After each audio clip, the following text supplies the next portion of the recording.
Hey gang, Dave here from RippleRock. Happy to see you all. We're calling this General Prep, this segment of the training, and July will be our last month of that. So I thought we'd just do a little tune-up video on sort of just some things to focus in on for this last month of General Prep. And I thought I'd do some new material, some stuff I haven't done with you before. So, the focus of this little segment will be on developing really excellent habits and some of the theory behind habit building and lots of little tips on how to develop great habits.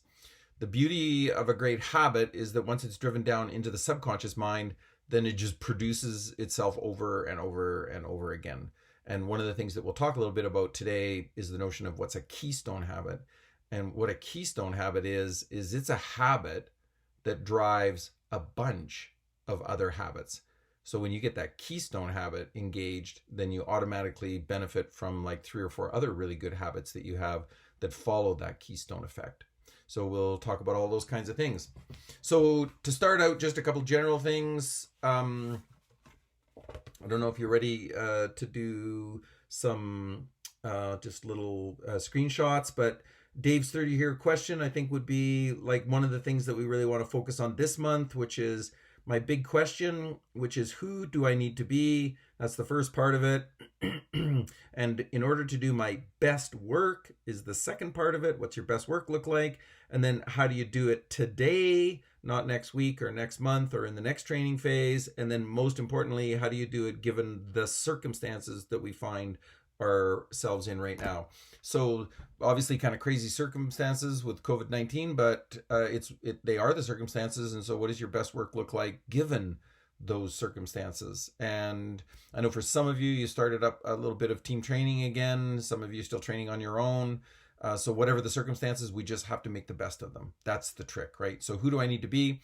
That answers that question of the performance indication. We're focused on those things that, who do I need to be? And what do I need to do, right? So that's my 30-year question. Who do I need to be in order to do my best work in this moment, given these circumstances? The little sort of driving force maybe for the month is around intensity. So it has really nothing to do with how many miles you put in or how many hours you put in. It's really got more to do with the quality of the work that you do during the hour or the quality of the work that you do during the mile or the kilometer. So really that's the notion. Maybe another driving factor for this month is we want quality work just to get ourselves set up. So come August, September, October, driving towards the snow season, we just want to make sure that we got good habits and that we've laid the foundation for, what will be, hopefully our best season ever. That's really what we're after. Yeah. And at the end of the month, hopefully you can say this, that it wasn't easy, but it was worthwhile. Right. And, I did a bunch of work with mental health about a year and a half ago, working with people with addictions. And that's what one of the addicts told me. He says, getting yourself clean, he says, it's not easy, but it's worthwhile. And I think that really describes sport too. It's not supposed to be easy. It's supposed to be tough. And the tougher you drive yourself, then, the more worthwhile it is. The more free drugs you get out of the process for sure. Okay.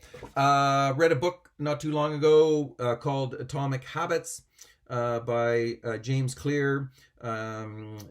He also, Rich Rolls did a really nice podcast with him. If you go to Rich Rolls podcasts and type in James Clear, then his podcast with James will come up. I think it's about like 2 hours long or something. It's crazy.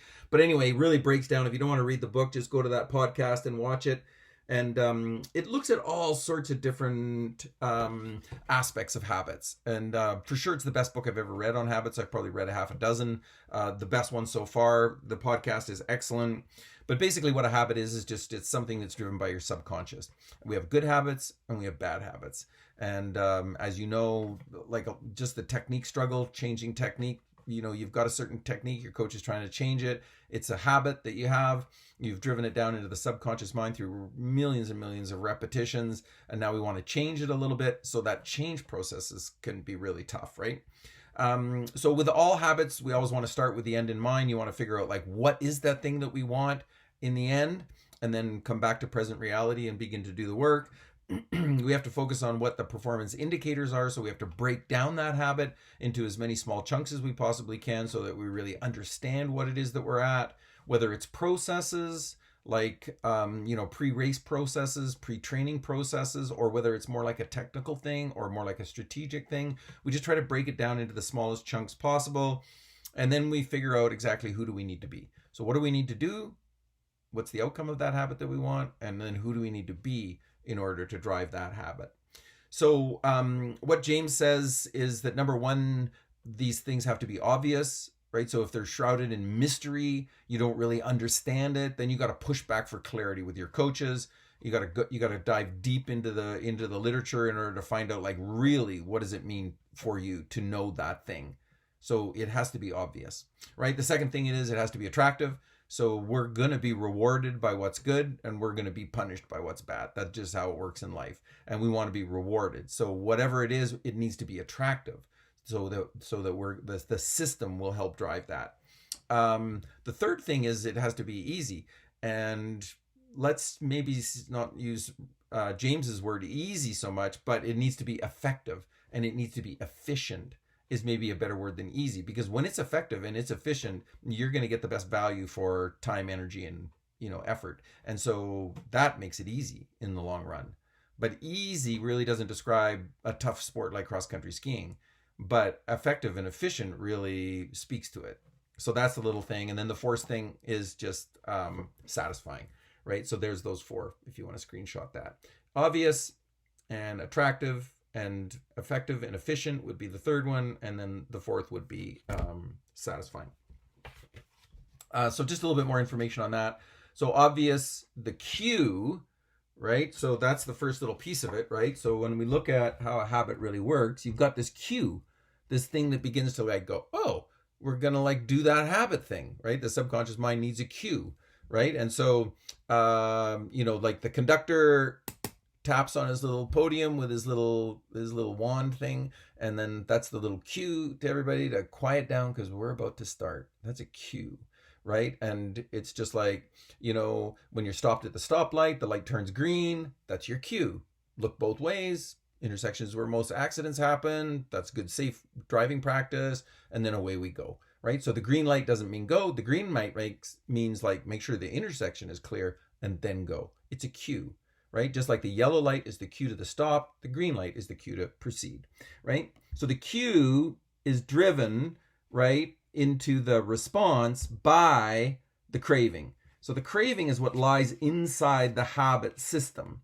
That's the thing that we're after. Efficiency, effectiveness, better results, better fitness, moving up in the standings, whatever the craving might be, deeper levels of satisfaction, more joy, more happiness, you define it, right? But we need to have a craving because the craving is the thing that is going to drive the cue, right? Like you want more of that, then the cue is like, you're going to be looking for it, right? So, but we get the cue and then we get the response, right? So this is the routine that eventually is developed in the subconscious mind. And then it happens. And then hopefully it turns out well and we get the reward, right? So that's how the system sort of works. So the cue, right? That's the time might produce the cue. The place might produce the cue. The circumstance might produce the cue. It's something that drives subconscious awareness. So just like the conductor's tap, just like the green light, just like the gun goes, just like, you hear 5 minutes to the start of the race. Those are all just cues, right? The craving, that's the thing that is going to like drive reward. So hopefully it's going to be satisfying. Your craving, like as an example for athlete B, the craving might be for safety. The craving might be for security. The craving might be for easiness. The craving might be for simplicity. The craving might be not to be embarrassed, to be able to maintain my self-consciousness, right? That would be maybe athlete B's way to think about it. But athlete A doesn't think like that. Athlete A, the craving is for struggle. The craving is to like push the limits and feel really good about myself. The craving is to get some endorphins because we pushed ourselves harder, got through the pain threshold, got the drug assistance, and then we feel really good after the workout. Those are all notions of cravings, right? So the response is just simply the subconscious action. It's taken, and then the reward is we get to the outcome, right? So it's achieved, right? And hopefully it's good, because it also can be bad, right? Hopefully it's useful, because it also can be like detrimental, right? And so we're constantly trying to work that system in order to be able to get the reward to the way we want it. Now, the reward can be instantaneous, and the reward can also be delayed. So what you want to be is stronger. And so you go to the gym and you just like have a great weight workout. But tomorrow you don't really feel any different. In fact, tomorrow you might even feel worse, right? You might be sore. But you stick with it 3 or 4 workouts a week. 4 weeks later, all of a sudden you're putting the weights up. All of a sudden you're feeling stronger, right? You're getting the count up, right? It's like, you know, I set a goal for myself to do 10 chin-ups last winter, right? Which I know is like, that's really bad, Dave. You can't do chin. But honestly, I couldn't do one when I started. So then all of a sudden it's like, so I'm doing lots of weights. I'm like doing lots of monkey bar hangs and like working the monkey bars, not really doing chin-ups to start. Once I feel like I'm getting stronger, then I start doing chin-ups. I think the first time I did 3. But then all of a sudden, next thing you know, it's like 4. And then I get 6. And then I'm doing 6 constantly, right? And then I'm 7, then I'm 8, then I'm 9. Then I got to 10. It didn't take that long. But I had to make myself uncomfortable, right? We had habit to develop, right? In terms of like, go there with this focus in mind, do the work that's necessary, drive the system. That's what we're after. Okay, and yeah, so positive, we just repeat. Negative, got to rethink it. Okay, you're not getting what you want. Nah, well, just don't keep wailing away at it. You got to step back and you got to have a good look. You got to get some more advice. Efficiency, effectiveness, like smoothness, you know, creativity in the corners, like all of those kinds of things. Those are all habits we want to develop, right? So if you're not getting what you want, don't just keep doing it. Like, get smarter, right? And then backtrack, break it down, find the simple little pieces of it, and then keep moving forward. Okay, let's talk a little bit more about keystone habits. Keystone habits create, like I said, a bunch of other habits. So the way we term that is widespread change, right? So it's not one thing that gets changed, it's a whole bunch of things that get changed, right? They have enormous power, right? Their influence disproportionate to accomplishment. So in other words, they produce a little bit of influence and they produce massive accomplishment, right? Because it's just that one little thing that then gets 5 little things going. And so then it's for 1 for 5. So it's disproportionate, right? Like you do a little thing right, and then all of a sudden other things kick in, and then it's like lays really good foundation for big change, right? Keystone habits, they fuel transformational change. So if you want big change, we got to develop all these individual habits. Then we got to try to develop a keystone habit that will drive it. The keystone habits are the notion of small wins set in motion, a force that favors more small wins. Okay, so if you want to screenshot that, small wins, keystone habits, and there's a good little list for you there. Yeah, so an example would be the notion of deep practice. So I use that system, 1 star, 2 star, 3 star in terms of workout quality. So you want to set yourself up for a 3-star workout, right? So you arrive early, you do some visualization around it, you arrive well fed, well hydrated, you got a plan, your coach has a plan, you put those 2 plans together, it's going to be a great workout. So then the keystone habit is to then develop the notion of like, so what are the other things? Like I'm set for a great 3-star keystone habit workout. So then keystone habit wants to drive deep practice. And so what deep practice means that I'm going to be at the edge of struggle, right? So I'm going to push until I'm struggling, and I'm going to stay in that place as much as I possibly can, right? So keystone habit, I'm going to stay persistent, right? So I'm going to stay determined. I'm going to stay relentless, right? The keystone habit drives mindfulness. It drives focus. It produces determination, relentlessness. I already talked about that, right? Keystone habit drives being completely absorbed. So I'm not distracted. I'm not thinking about other people. I'm keeping up with the faster people. I'm pushing. I'm dropping some people behind that normally can stay with me. I'm looking at all those kinds of things, right? And then I say the question is like, is deep practice fun? Right? And it's just like, man, that's the high performance fun right there. Like that's the best part of it all. That is like so good. So amazing. Okay, so that's the notion of a keystone habit. I come for my 3-star workout, and what does it do?